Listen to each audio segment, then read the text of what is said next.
Sáhněme si na srdce, my Češi milujeme vodu, koupání, sluníčko. Ať si jdeme zaplavat na náš oblíbený městský bazén či koupaliště, vyrazíme s přáteli do akvaparku, či jen trávíme čas s rodinou na našem zahradním bazénu, všem nám jde o bezpečné a pohodové koupání. Proto naše bazénová hlídka vyrazila na náhodně vybraná koupaliště po České republice a určitě vás budou zajímat výsledky našich testů.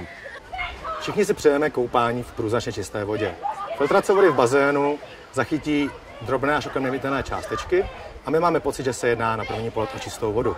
Avšak i v této čisté vodě mohou žít bakterie a viry, lidským okem nepostřehnutelné, avšak o to nebezpečnější.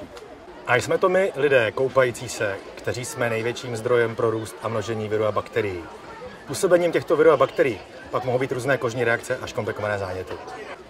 Zde je důležitá role bazénové chemie, která je při správném dávkování schopna upravit kvalitu vody. A ptáte se, jak dopadla měření naší bazénové hlídky? Všechny sledované koupaliště v České republice si vedly dobře. Pokud bych tedy na základě všech výsledků námi zjištěných měl určit pomyslné stupně vítězů, zlato putuje na koupaliště Petinka v Praze, stříbro do Pardubic, do místního akvacentra a bronz získává bazén Slavia Praha.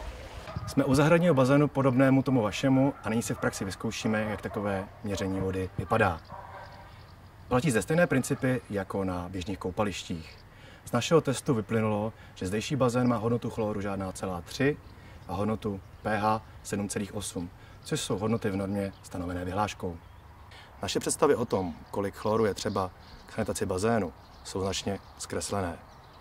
Čištění vody v našem zahradním bazénu postačí při dodržení doporučeného dávkování výrobek na bázi chloru, například obyčejné savo.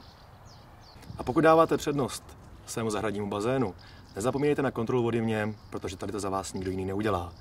Přípravky na bázi chloru jsou velkým pomocníkem, který z vašeho bazénu vytvoří tu pravou modrou lagunu, kde budete s rodinou trávit příjemné chvíle.